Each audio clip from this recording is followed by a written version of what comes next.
Halo Sobat Samakanang, gimana kabarnya? Semoga kalian semua selalu baik-baik saja ya. Seperti biasa, pada video kali ini kita akan membahas preview cerita Donghua BTTH episode ke-196, di mana pada episode sebelumnya dua formasi api raksasa perlahan menutupi seluruh alam. Karena menyadari bahayanya, Hunmo segera memerintahkan semua orang untuk mundur. Namun demikian, api lotus pemurnian iblis justru tertawa liar dan kemudian langsung menghancurkan terowongan spasial, sehingga semua orang terjebak tanpa jalan keluar. Dalam kondisi yang sangat terdesak, leluhur Menarapil dan Hunmo pun terpaksa bekerja sama. Akan tetapi, kekuatan formasi peninggalan Sain ternyata terlalu mengerikan, bahkan hampir memusnahkan para Dou Sheng. Tepat pada saat semua orang mengira kematian tak terhindarkan, sebuah lingkaran cahaya tiba-tiba muncul. Pada momen itulah, Purifying Demonic Lotus Saint bangkit melalui tubuh Xiaoyan, lalu dengan kekuatan yang mendekati Dou-Di, ia menekan api iblis sepenuhnya. Meski demikian, demi mencegah kehancuran dunia, Saint akhirnya memilih untuk menghapus kecerdasan dan ingatan api iblis. Walaupun api iblis meronta dan membencinya, Saint tetap mengorbankan diri dan menghilang bersama api iblis. Pada akhirnya, ledakan dahsyat mengguncang alam. Ketika semuanya berakhir, Saint pun lenyap.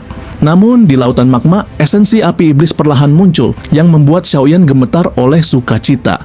Dan itulah inti cerita pada episode sebelumnya. Kalau begitu, sekarang langsung saja kita masuk ke babak cerita terbaru. Cerita ini berlanjut dengan diperlihatkan tak lama setelah itu Xiaoyan yang didampingi Shun Er menekan kegembiraannya seraya berhati-hati mendekati teratai api putih krem di atas magma.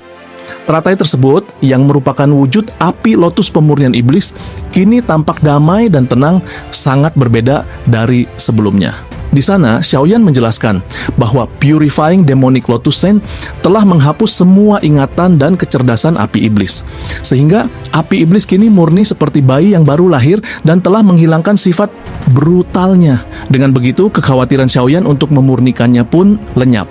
Namun, Shun Er masih khawatir akan spiritualitas api iblis yang rusak.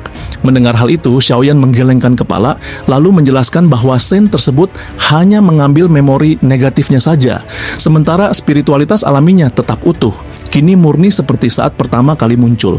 Setelah mendengar penjelasan Xiaoyan, Shun Er pun tertawa karena menyadari bahwa operasi mereka hampir gagal. Namun berkat kemunculan Saint, emosi negatif api iblis berhasil dihilangkan sehingga memberi mereka harapan baru. Kemudian Shun Er bertanya bagaimana mereka akan keluar mengingat terowongan spasial telah lenyap.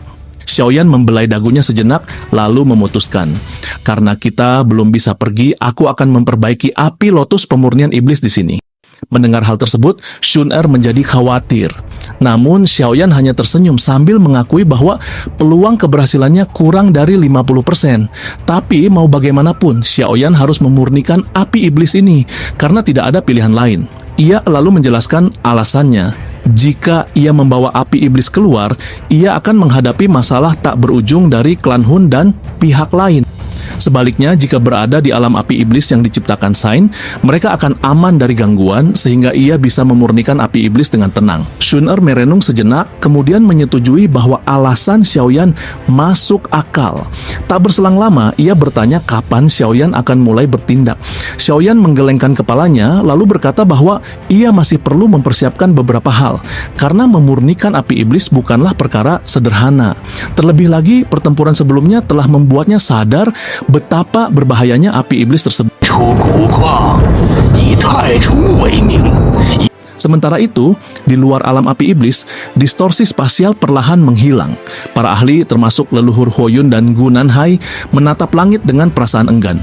Mereka kehilangan kontak dengan alam magma itu. Terlepas dari jenis teknik apa yang mereka lepaskan, mereka tidak dapat membuat dunia itu muncul kembali. Mereka cemas karena Xiaoyan dan Shun Er belum juga keluar. Gu Nanhai pun khawatir bagaimana ia akan ditegur oleh klan Gu. Namun di sisi lain, Gu Qing yang menghiburnya dengan mengatakan bahwa Shun Er memang keras kepala. Yao Lao juga menambahkan bahwa satu-satunya hal yang bisa mereka lakukan hanyalah menunggu. Bersamaan dengan itu, wakil kepala aula jiwa tertawa sinis menganggap ini sebagai kerugian besar bagi klan Gu, namun keuntungan besar bagi pihaknya karena dua ancaman telah menghilang. Hunmo pun memutuskan bahwa mereka akan menunggu beberapa hari untuk melihat tipuan apa yang mungkin dilakukan Xiaoyan dan Shun Er. Tak terasa, 7 hari pun berlalu. Namun tidak ada aktivitas apapun yang terjadi sehingga banyak orang akhirnya pergi dengan perasaan kecewa. Gu Nanhai tampak semakin menua, sementara Yao Lao juga terlihat kelelahan. Tiba-tiba Zian muncul dan melaporkan bahwa ia tidak dapat menemukan alam api iblis karena telah disegel. Meski begitu, ia menunjukkan segel naga emas pucat di telapak tangannya. Ia meyakinkan semua orang bahwa selama segel itu tetap tenang, itu berarti Xiaoyan dan Shun Er baik-baik saja. Mendengar penjelasan tersebut, Gu Nanhai akhirnya menghela napas lega. Tak lama kemudian ia berpamitan dan memutuskan kembali ke klan Gu untuk melaporkan kejadian ini. Sementara itu, Yao Lao berjanji akan terus memantau tempat tersebut dan akan memberitahu klan Gu tentang aktivitas apapun. Sesaat sebelum pergi, Gu Nanhai menatap lama ke ruang angkasa, lalu terbang menjauh. Ketika semua orang perlahan membubarkan diri, di dalam alam api iblis, Xiaoyan yang telah bersiap selama 7 hari akhirnya perlahan membuka matanya. Ia pun bersiap memulai pemurnian. Sebuah momen yang telah ia tunggu selama lebih dari 1 dekade. Shun Er duduk di udara, lalu membuka matanya dan tersenyum pada Xiaoyan. Xiaoyan pun mengangguk sebagai tanda siap. Selanjutnya ia menunjuk formasi api dingin di atas kepala mereka, seraya menjelaskan bahwa dinginnya formasi ini sangat unik dan dapat sedikit menekan api lotus pemurnian iblis. Setelah itu, Xiaoyan meminta Shun Er untuk mengawasinya dengan serius karena ia tahu betul risiko yang akan dihadapinya. Jika itu tidak dilakukan dengan benar, seseorang bahkan mungkin dimurnikan oleh api lotus pemurnian iblis menjadi abu. Tak berselang lama, segel tangan Xiaoyan berubah dan seketika formasi pun berputar dengan cepat. Udara dingin yang padat melesat ke bawah hingga menyebabkan magma mengeras. Teratai api iblis pun tertutup lapisan es tipis, namun tetap berputar perlahan. Melihat hal tersebut, Xiaoyan menghela napas lega. Kemudian ia mengeluarkan botol giok berisi air liur setan mabuk, cairan yang memiliki efek mati rasa yang sangat intens. Tanpa ragu, ia langsung menuangkannya ke teratai api, sehingga teratai tersebut perlahan menyebar. Inilah kesempatan terbaik bagi Xiaoyan sebab api iblis itu mungkin masih memiliki spiritualitas tetapi tidak memiliki kecerdasan sejati. Selanjutnya, Xiaoyan mengeluarkan pil musim semi kuning 9 yin, pil obat yang memancarkan kabut dingin menusuk tulang. Ia melemparkannya dan pil itu pun meleleh di teratai lalu membentuk es yang segera menguap oleh suhu tinggi hingga menghasilkan kabut putih. Setelah itu, Xiaoyan berbalik dan bergegas muncul di depan teratai api. Kelopaknya terkulai sehingga memperlihatkan gugusan api merah muda di tengahnya. Esensi api iblis sejati yang tampak seperti bayi yang baru lahir. Xiaoyan menatapnya dengan mata membara, lalu ia mengedarkan api surgawi gabungan di seluruh tubuhnya. Namun, ia merasakan api langitnya menjadi redup karena terhalang oleh api iblis ini. Tak heran api iblis tersebut memang merupakan raja dari semua api surgawi. Dengan tangan yang gemetar, Xiaoyan akhirnya meraih gugusan api merah muda itu. Dalam sekejap, api kecil tersebut membengkak, lalu membungkus tubuh Xiaoyan dengan suhu mengerikan yang meledak hebat.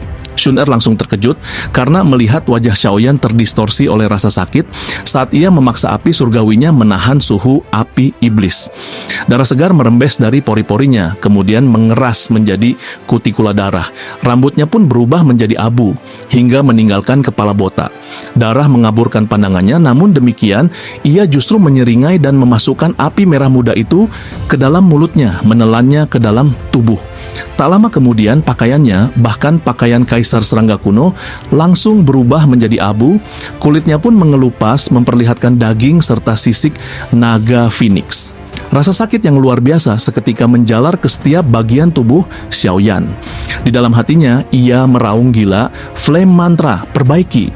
Douci pun menyerbu api iblis, lalu membungkusnya dan mulai mengedarkannya di jalur flame mantra. Namun, esensi api iblis terus berjuang. Suhunya semakin menakutkan, hingga membuat pembuluh darah dan tulang Xiaoyan mulai rusak. Tidak mungkin baginya untuk menanggungnya sendiri. Nyala api yang mengerikan meresap ke setiap bagian tubuhnya dan juga memenuhi hatinya. Tidak mungkin untuk mengusir api ini. Cepat atau lambat, tubuh Xiaoyan akan dibakar dari dalam ke luar. Shun Er yang menyaksikan penyiksaan ini tak kuasa menahan tangis. Ia menyadari betapa mengerikannya rasa sakit dalam memurnikan api surgawi. Dengan cepat, Shun Er menyeka air matanya. Pada saat yang sama, api emas sontak melonjak dari tubuhnya. Ia terbang, kemudian mendarat di gugusan api dan memeluk tubuh Xiaoyan. Xiaoyan, yang pikirannya hampir sepenuhnya dikuasai rasa sakit, langsung berteriak marah saat sosok cantik itu menerobos masuk. Namun, sentuhan lembut serta keharuman tersebut justru menyalakan api liar di dalam tubuhnya.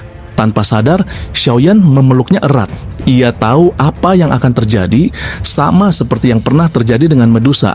Namun kali ini ia masih sepenuhnya sadar. Shun Er pun membujuk dengan suara lembut nan memikat, "Kakak Xiaoyan, kamu hanya bisa menyempurnakannya jika kita bersama." Mata Xiaoyan memerah. Ia meraung rendah seperti binatang. Kemudian dengan suara sobekan tajam, pakaian mereka robek dan berubah menjadi abu akibat suhu tinggi. Seiring itu, suasana romantis pun menyelimuti seluruh dunia api iblis. Api berkobar di alam magma sehingga menciptakan pilar api raksasa. Di pusatnya terdapat sebuah bola api merah muda setinggi 1000 kaki yang memancarkan kekuatan destruktif. Di dalam bola api tersebut, Xiaoyan dan Shun Er saling terjerat. Api emas milik Shun Er serta api ungu coklat milik Xiaoyan melindungi mereka dari api iblis. Berkat bantuan Shun Er, kondisi Xiaoyan perlahan membaik. Energi besar dari api lotus pemurnian iblis kemudian mengalir ke tubuh Shun Er sehingga membebaskan Xiaoyan dari kelebihan energi yang membebaninya. Energi besar yang dilepaskan oleh Purifying Demonic Lotus Flame secara bertahap diserap oleh mereka berdua bersama-sama yang menyebabkan aura mereka melonjak drastis. Tak lama kemudian mereka menutup mata seolah tertidur. Xiaoyan dengan ketekunan serta bantuan Shun Er kini perlahan-lahan mampu memperbaiki esensi api iblis, meskipun dengan kecepatan yang sangat lambat. Kendati demikian, hal ini tetap memberinya harapan. Seiring waktu, alam panas yang membakar bahkan tanpa tanda-tanda kehidupan sedikit pun. Yang ada hanyalah lautan besar magma yang terus-menerus menyemburkan banyak pilar magma. Bola api 3 warna pun terbentuk di luar tubuh mereka. Emas, ungu coklat, dan merah muda. 3 warna mewakili 3 jenis api surgawi yang kuat. Tentu saja di antara ketiga warna tersebut, warna pink menempati sebagian besar ruang. Baik api emas dan ungu coklat hanya bisa mempertahankan area kecil, tetapi seiring berjalannya waktu, emas dan ungu coklat mulai meluas. Api iblis yang bertarung sendirian dan telah melemah secara bertahap mulai mundur. Setelah waktu yang tak dapat dipastikan, bola api tersebut bergetar, lalu ketiga warna itu masing-masing menempati sepertiga ruang, sehingga menciptakan keseimbangan yang misterius. Pada saat itu, Xiaoyan membuka mata dan berseru, "Flame Mantra, sempurnakan!" Api surgawi mereka kemudian mulai beredar di jalur Flame Mantra. Awan energi besar pun muncul di langit magma, namun Xiaoyan tetap tenang, karena ia sudah terbiasa dengan fenomena penyempurnaan api tingkat tinggi. Ia lalu tersenyum pada Shun Er yang tertidur dalam pelukannya. Selanjutnya ia mentransfer energi api iblis yang telah dimurnikan ke tubuh Shun Er. Energi besar tersebut mengalir ke tubuh Shun Er, sementara sebagian kembali ke Xiaoyan, namun kini menjadi jauh lebih murni dan membawa samar-samar nuansa api emas Shun Er. Dengan demikian, sebuah siklus sempurna pun terbentuk. Energi besar yang seolah tak berujung terus membasuh mereka, sehingga aura keduanya meningkat tanpa henti. Ketika esensi api iblis secara bertahap kehilangan kemampuannya untuk membalas, bola api itu perlahan menjadi tenang. Xiaoyan dan Shun Er pun terbungkus rapat di dalamnya. Tak lama setelah itu, lapisan kristal merah muda keemasan muncul di sekitar mereka, lalu membentuk sebuah telur kristal. Aura mereka sepenuhnya menghilang. Di sisi lain, 1 tahun telah berlalu di Central Plains sejak api iblis turun. Aula jiwa mulai melancarkan balas dendam terhadap aliansi Sky Mansion. Meskipun kedua pihak mengalami kerugian besar, konfrontasi berskala penuh tidak terjadi karena aliansi kini memiliki Ziyan, Xiao Chen, serta dukungan tidak langsung dari leluhur Menara Pil. Aliansi bahkan menunjukkan tanda-tanda keunggulan sehingga reputasi mereka mencapai puncaknya. Sementara itu, klan Hun hanya memberikan sedikit bantuan yang diyakini karena keterikatan pada sebuah perjanjian. Yao Lao dan yang lainnya terus mengawasi lokasi tempat api iblis turun. Namun selama 1 tahun penuh, tidak ada aktivitas apapun yang muncul. Jika bukan karena segel naga Xian yang tetap tenang, mereka pasti mengira Xiaoyan dan Shun telah mengalami kecelakaan. Akibatnya mereka terpaksa memusatkan perhatian pada perang melawan Aula Jiwa. Sontak sebuah berita yang mengguncang seluruh benua pun menyebar. Klan Shi, salah satu dari 8 klan kuno, telah lenyap secara misterius sama seperti klan Ling sebelumnya. Pada akhirnya semua orang dapat merasakan misteri dan ketakutan yang perlahan menyelimuti Central Plains.